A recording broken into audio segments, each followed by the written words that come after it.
Today we'll take up remainders.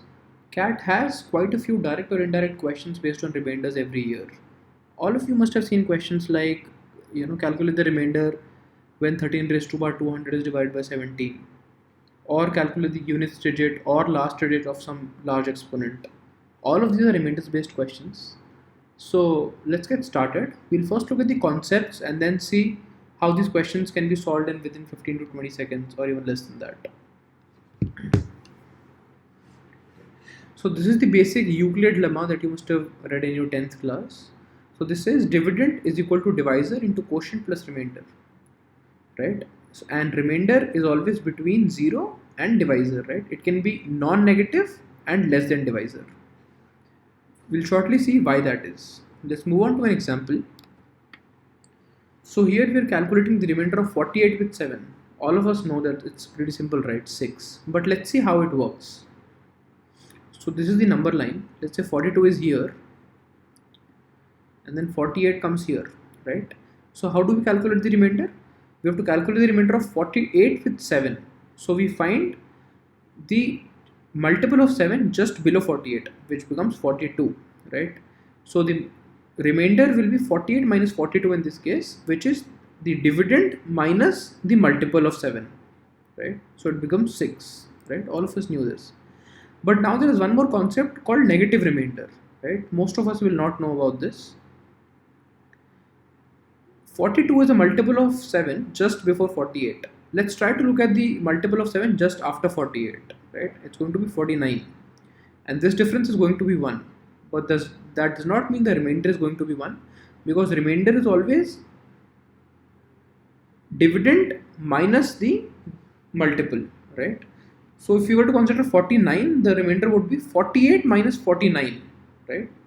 Minus 1. Looking at it again, how did we get 6? 6 was 48 minus the multiple. So again we'll do 48 minus the multiple, which is 49, and we get minus 1 as the remainder, right?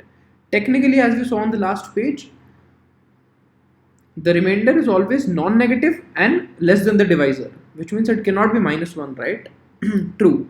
But negative remainders can often help us in intermediate calculations and make our calculations much faster, right?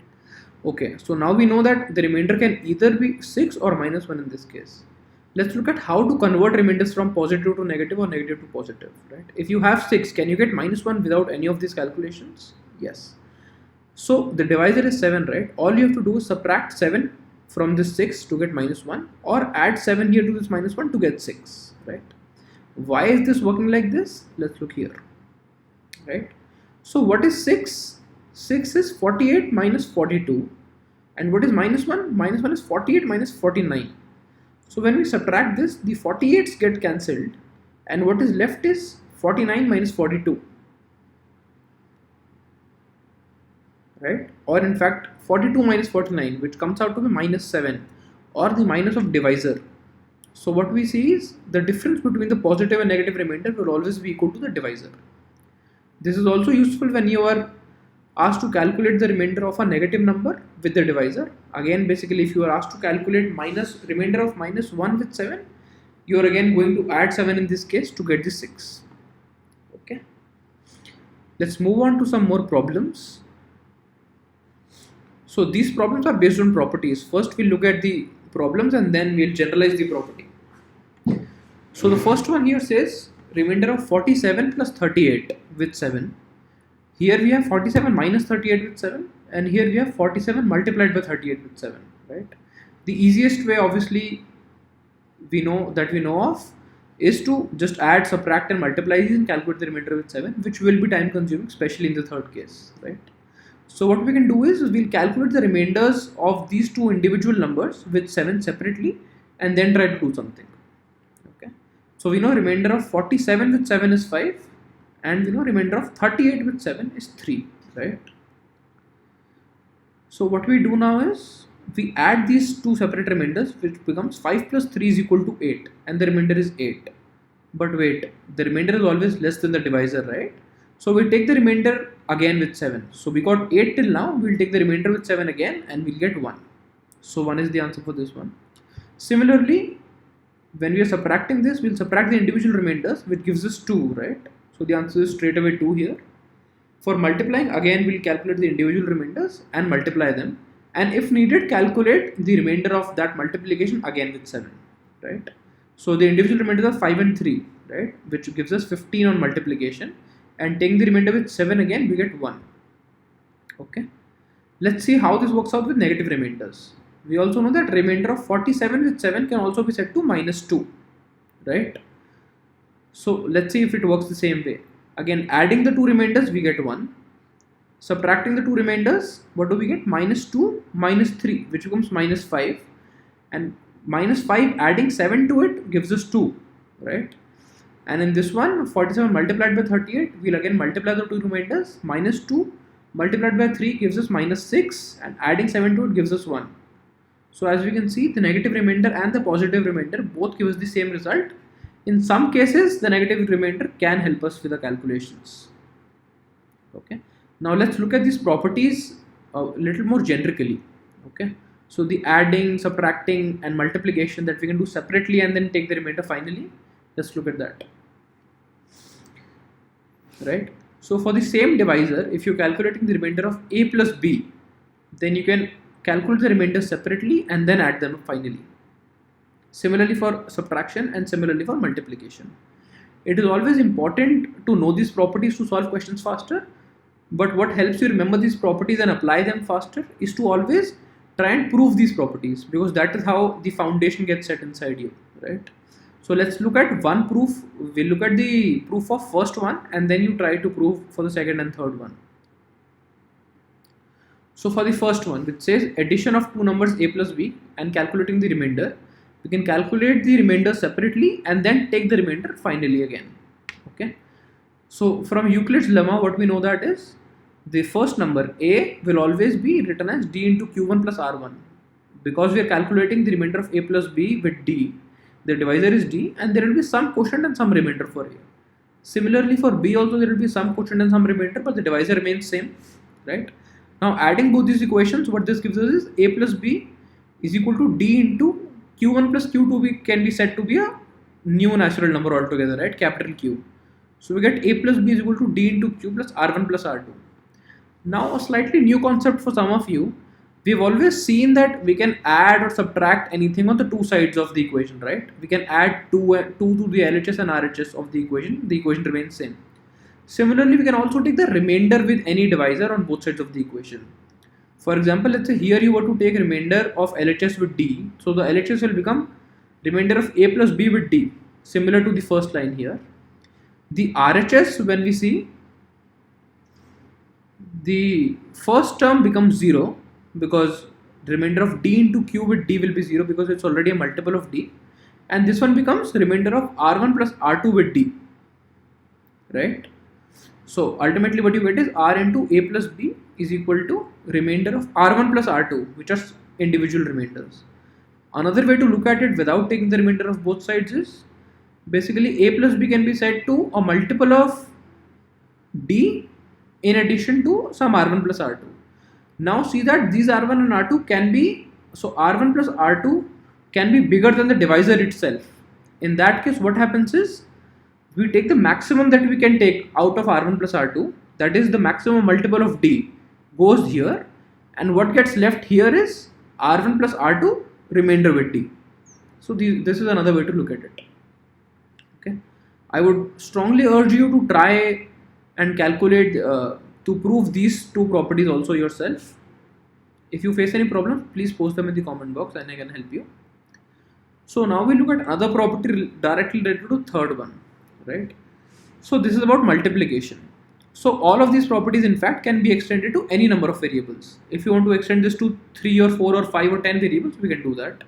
Similarly here, now let's say b was equal to a, right? So this would become remainder of a square. And how are we calculating that? Then we're calculating that by calculating the remainder with a, squaring it, and then taking the remainder finally. Okay. So similarly, you can extend this to multiple variables, which means if there are multiple a's, which means r remainder of a raised to power n, right? So you'll calculate the remainder of a separately, multiply that n times. That means take the power of this remainder to n and then finally calculate the remainder. This is the new property that we are going to look at now. So this says remainder of a raised to power n is equal to take the remainder of a, raise it to n and then take the remainder finally. Let's look at an example. So this says remainder of 7 raised to power 6 with 5, right? So either you can calculate 7 raised to power 6 and then take the remainder with 5, but that would be definitely time consuming. So what we can do is take the remainder of 7 with 5 first, which is 2. Now all we have to do is calculate 2 raised to power 6 and then take the remainder with 5, right? So it becomes 2 raised to power 6 is 64, remainder of 64 with 5 becomes 4. It becomes very simple like this. Another property directly derived from this one is, so we know that a raised to power n is always a into a raised to power n minus 1. So we can apply the multiplication property here. So this is just to know that if you have to calculate 7 raised to power 7 with 5 and you know 7 raised to power 6 with 5 already, you can use this one to your advantage. So what you do in this one, 7 raised to power 7 is 7 raised to power 6 into 7.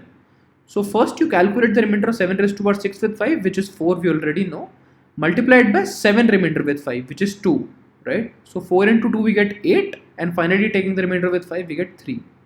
Some of these, there are too many r's here and too many nested functions that might look complex to some of you, but it's not actually. If you try some problems, you will get the feel of it. It's just too many r's because we want to generalize it in a formula, right?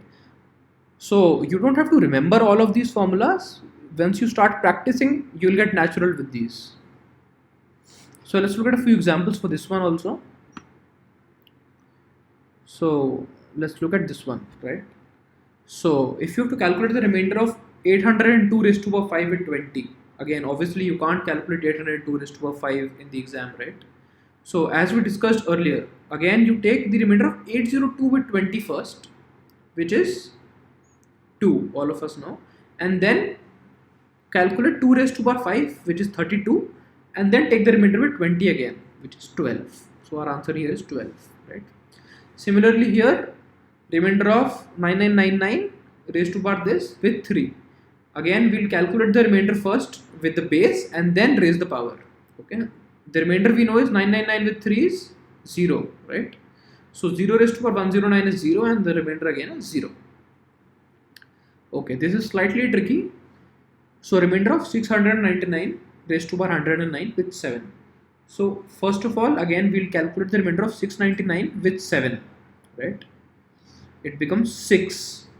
Now we have to calculate 6 raised to the power 109 and then calculate the remainder with 7. But again, 6 raised to the power 109 is obviously no easy task, right? So how do we do this? Here we can use negative remainders to our advantage. So we also know that if the remainder is 6, we can subtract the divisor, which is 7, to get the negative remainder as minus 1, right? Now we got the negative remainder as minus 1, which can be used as remainder for intermediate calculations. So we have the remainder of 699 with 7 as minus 1. Now what we can do is raise the power of minus 1 to 109, which becomes minus 1, and then take the remainder with 7. So remainder of minus 1 with 7 will be adding 7 to it and it becomes 6. Hi guys, I hope you have enjoyed learning these concepts. In the next video, I have solved some CAT level questions on remainders using these concepts. Let me also share with you a little bit about myself. Out of my passion for math, I have given many such competitive exams, one of them being CAT last year, where I got 99.9 plus percentile in quant. I'm currently working as a software engineer and I'm very passionate about teaching maths to students who are preparing for these exams. My drive is to make everyone understand these concepts from the very fundamentals that all of us know about and not just cram some formulas. If you have any doubts or suggestions, please post them in the comment section below. Also, comment about which topics would you like me to cover in the next videos. Please do subscribe to the channel for continuous updates. Keep learning.